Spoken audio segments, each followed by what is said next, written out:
बिस्मिल्लाहिर्रहमानिर्रहीम। अस्सलाम वालेकुम। नूरुल आपकी खिदमत में हाजिर है। कल रात अटक जेल की बैरक इमरान खान की चीखों से गूंज उठी। हुआ क्या? कोई तशद्दुद कर रहा था या इमरान खान किसी और चीज़ से खौफजदा हो गए?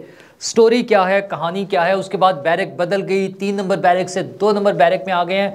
क्या सहूलतें मिली, लेकिन एसी नहीं मिला। एसी के लिए दरखास्तें जमा हो गई हैं, उन दरखास्तों का क्या बनेगा?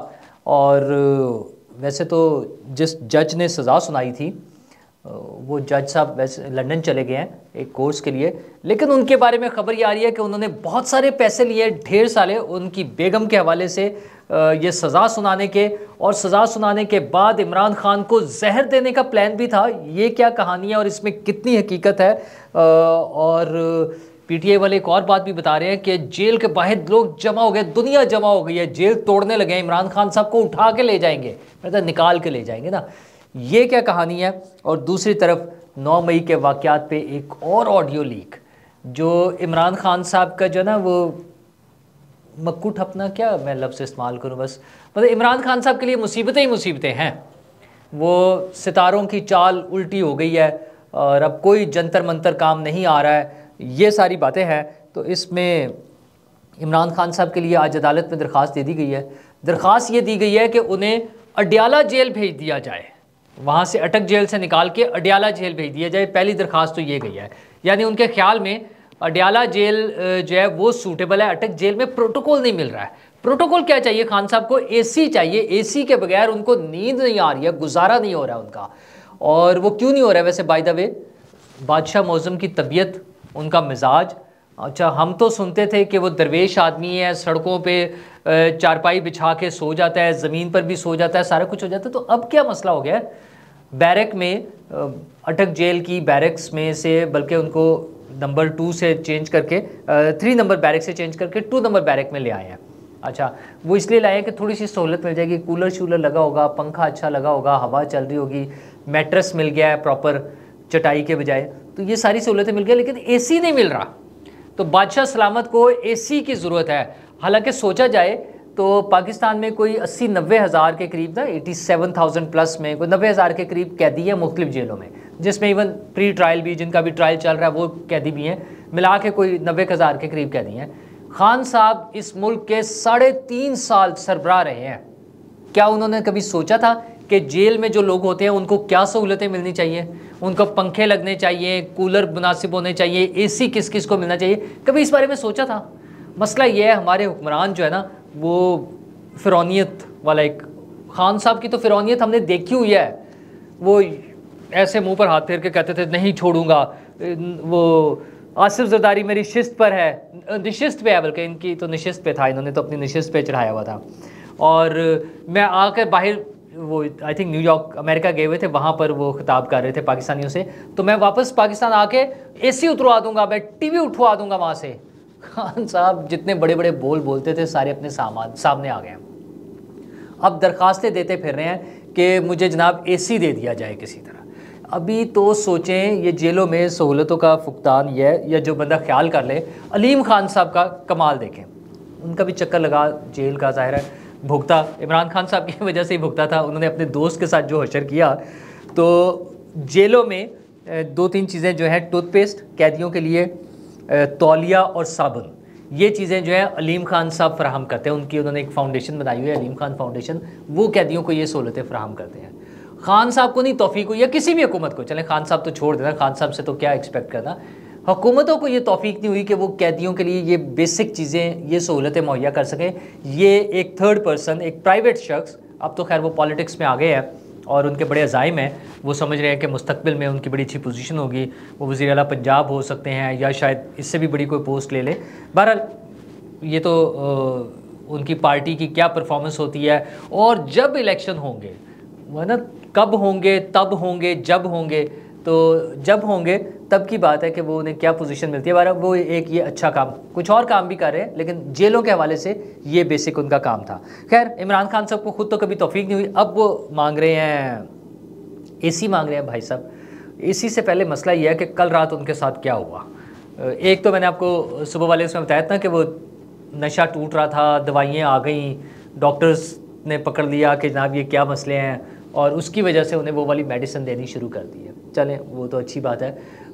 ये कोई अनोखी चीज़ नहीं है, दुनिया भर में होता है। जो नशे के आदी होते हैं उनका भी ख्याल किया जाता है, वो भी तो इंसान है ना, उन्हें भी तो कोई सहूलत मिलनी चाहिए। मसलन मुझे याद है यूके में मैंने देखा था, मुझे बताया उन्होंने कि एक नई बिल्डिंग बनी थी कि ये जो ड्रग एडिक्ट्स हैं उनके लिए कर दी गई है मखसूस। मैंने कहा उसका क्या मकसद है? वो समटाइम्स अकेले होते हैं घर में, नशा ज़्यादा कर लिया तो कहीं गिर गए हैं, बेहोश पड़े हुए हैं, उनको कोई नुकसान ना पहुंच जाए, तो यहाँ पे सारा कंट्रोल्ड इन्वायरमेंट है, कैमरास लगे हुए हैं, मॉनिटर हो रहे हैं ताकि उन्हें उनकी ज़िंदगी की हिफाजत के लिए, और प्लस उनका जो स्टाइपेंड है उसमें इजाफा कर दिया गया है ताकि वो अपने खाने पर कॉम्प्रोमाइज़ ना करें। नशे के तो जो उन्होंने बंदोबस्त करना है अपने खाने पर कॉम्प्रोमाइज़ ना करें। दुनिया भर में इतना वो किया जाता है, एहतमाम किया जाता है, तो पाकिस्तान में साबिक वज़ीर-ए-आज़म पाकिस्तान, एक बड़ी पार्टी के सरबराह, तो उन्हें भी तो कोई प्रोटोकॉल मिलना चाहिए। तो वो मेडिसिन का तो उनका बंदोबस्त कर दिया गया था। साहब ने कल रात चीखें मारनी शुरू कर दी, बचाओ मर गया। और किससे डर रहे थे वो? एक छिपकली से। छत के ऊपर एक छिपकली आ गई।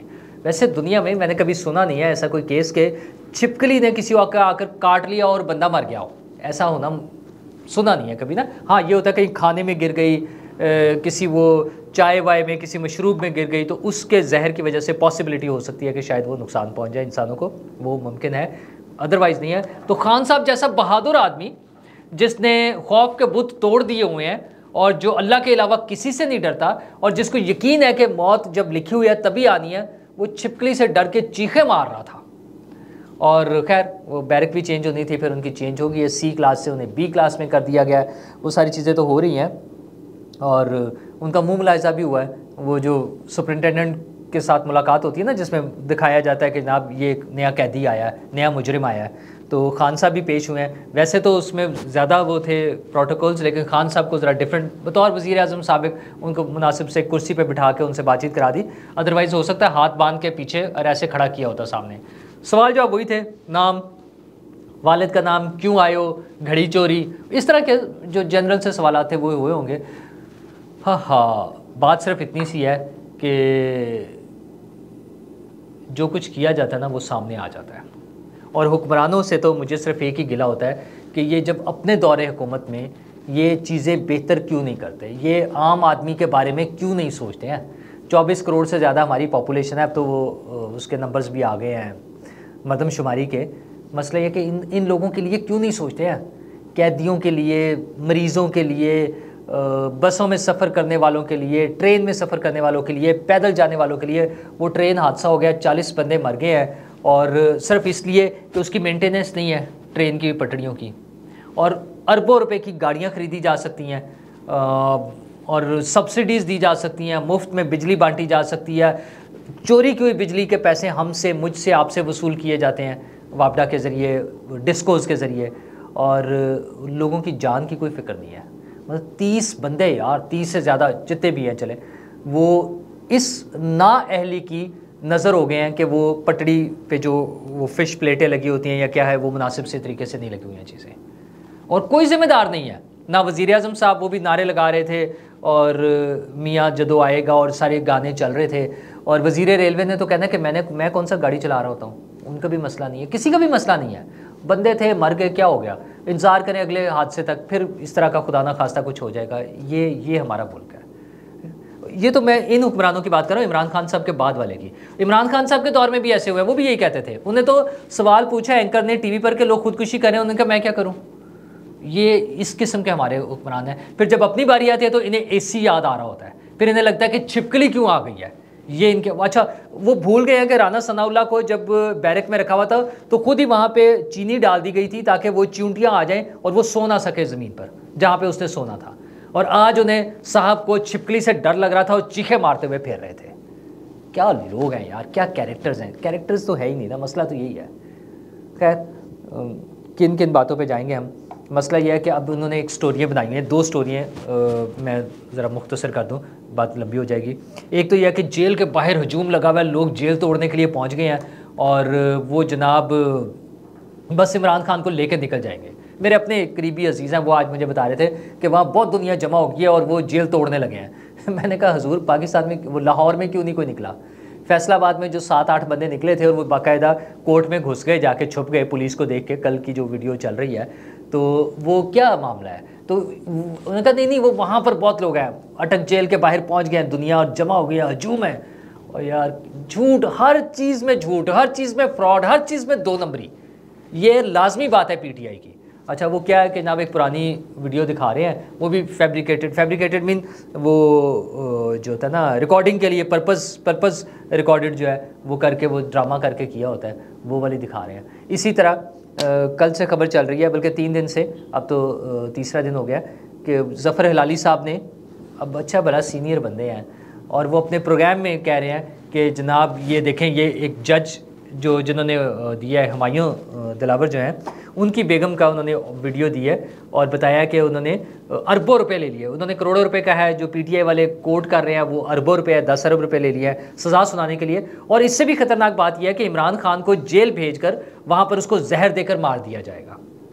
अच्छा जी, बड़ी खौफनाक बात है वाकई, और अगर जज की बीवी कह रही है तो और भी ख़तरनाक बात है। लेकिन बस है कौन खातून, वो एक खातून रोते हुए इमरान खान साहब को दुआएं दे रही है, जो भी कर रही है, और जज्बाती तौर पे रोना धोना, ऐसे बहुत सारी वीडियोज़ है। मसला ये है कि उस वीडियो में जितनी मैंने सुनी है उसमें तो ना वो 10 अरब रुपये का बताती है, ना वो जहर का बताती है, वो तो कमेंट्री करके ऊपर से चलाया जा रहा है। और ज़फ़र हिलाली साहब और वो एक और साहब हैं अहमद जवाद साहब, उन्होंने भी ट्वीट की हुई थी, वो फिर डिलीट कर दिया वो ट्वीट उन्होंने ना, अहमद जवाद साहब ने। अच्छा धड़ाधड़ वही झूठ, फ्रॉड, 2 नंबरी, ये लाजमी करनी है। तो वो अच्छा वो खातून बेचारी लाहौर की खातून है, वो किसी दिन आ जाएगी मीडिया पे, सामने आ जाएगी। अभी फ़िलहाल वो हेजिटेंट है सामने आने में, लेकिन उन्होंने भी सामने आ जाना है, वो कहानी भी खुल जाएगी कि क्या कहानी है। मतलब सारा कुछ ही झूठ पर है ना, कुछ भी तो सही नहीं करना है। तो इसी तरह से चलाए जा रहे हैं, लेकिन मसले अभी ख़त्म नहीं होने इमरान खान साहब के। अभी इसके बाद एक बड़ा केस 9 मई का मौजूद है, जिसमें बहुत से लोग गिरफ्तार हैं, और जो बाहर है वो भी यही कुछ बता रहे हैं। वो चाहे परवेज़ खटक हो या शमशान बुखारी की जो ताज़ा तरीन ऑडियो लीक आई है, उसमें वो आपस में कुछ लोगों से बैठे बात कर रहे हैं और वो कह रहे हैं ये सारा तो इमरान खान साहब का प्लान था, और वो प्लान ही ये था कि वहाँ पे जाके अटैक करना है GHQ पे, और इधर कोर कमांडर हाउस पे, और फ़ौजी तनसीबात पे वो अटैक करना है। उनका मैं तो जा नहीं सका, मैं तो यहाँ था अपने, और मैं लाहौर जा नहीं सका, इस वजह से मेरी बचत होगी। और शफ़कत महमूद भी समझदार आदमी है, वो भी चूँकि जब उन्हें समझ आ गई कि ये अटैक होने लगे हैं तो वो खिसक गए वहाँ से। ठीक है, ये सारी स्टोरी है। खान साहब बहुत मुश्किल है बचना। आपने हम भी सारा दिन लोगों से मिलते हैं जिसमें पीटीआई से मोहब्बत करने वाले भी बड़े हैं। अच्छा वो इस हद तक उनके जहन माउफ हो चुके हैं, उनके दिमाग, कि वो इससे आगे कुछ सोचते ही नहीं है कि ये सारा ये दुनिया ही जो है ना वो शायद इमरान खान चला रहा है और ये सारा कुछ उसी के ज़रिए होना है। बस वो उनकी सोच इससे आगे जाती नहीं है। यार एक ऐसा आदमी, नशे का आदी, प्ले बॉय, इलेजिटिमेट बेटी, अच्छा चोरी के केसेस, लुटमार, वो चाहे उसमें थे फॉरेन फंडिंग में जो आ रहा है, जो फंड्स वगैरह आ रहे थे उसमें खा लेना। ठीक है, ये ताज़ा तरीन 190 मिलियन पाउंड मलिक रियाज साहब वाला जो है नेशनल क्राइम एजेंसी से जो आया है। मतलब इतनी सारी चीज़ें सामने हैं, फिर ख़वातीन के साथ ऑडियोज़ और पता नहीं क्या क्या चीज़ें जो आ गई है, और वो पता नहीं क्या एक वलीअल्लाह बनाकर और फरिश्ता बनाकर बैठे हुए हैं। यार आप ज़रूर मोहब्बत करें इमरान खान साहब से। ठीक है, हर एक आदमी को इजाज़त है, आज़ादी है कि वो अपनी पसंद का, अपनी मर्ज़ी का एक लीडर चुने सियासी, और उसको वोट दे और उसके जिंदाबाद और मुर्दाबाद के नारे लगाता फिरे, लेकिन उसको एक सियासी लीडर रहने दे, उसको आसमानी अवतार ना बनाए। इतनी सी बात है बस। ठीक है, सियासी लीडर इंसान है, इंसान में 100 खामियाँ होती हैं, 100 अच्छाइयाँ हैं तो 200 खराबियाँ भी हो सकती हैं। कहीं बहुत अच्छे काम करता है तो कहीं भूल चूक हो जाती है, कहीं कोई ख़ता हो जाती है, कहीं कोई गलती हो जाती है, कुछ भी हो सकता है ना, इंसान है। तो उन सारी चीज़ों के साथ उसको माने, आसमानी अवतार ना समझें।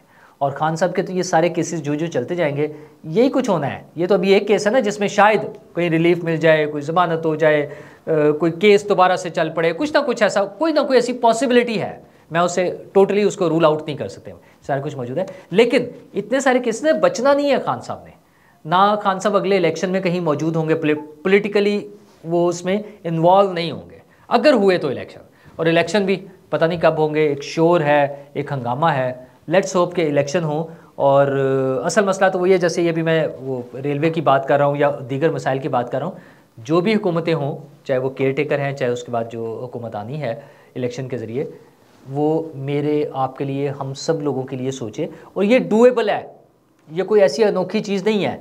जब $8 अरब का हम वो ML1 सोच रहे हैं तो ट्रैक को थोड़ा सा ठीक भी किया जा सकता है, बहुत कम पैसों में हो जाएगा। $8 अरब is too much big amount, मतलब वो जब पे बैक करेंगे ना तब पता चलेगा हमें, उससे कम पैसों में हम चीज़ें ठीक कर सकते हैं। तो खुदारा कुछ लोगों का सोचें और चीज़ें बेहतर करें ताकि हमारा पॉलिटिकल सिस्टम पे, पॉलिटिकल पार्टीज़ पे एतमाद कायम रहे और ये सिस्टम ज़रा बेहतर तरीके से चलता रहे।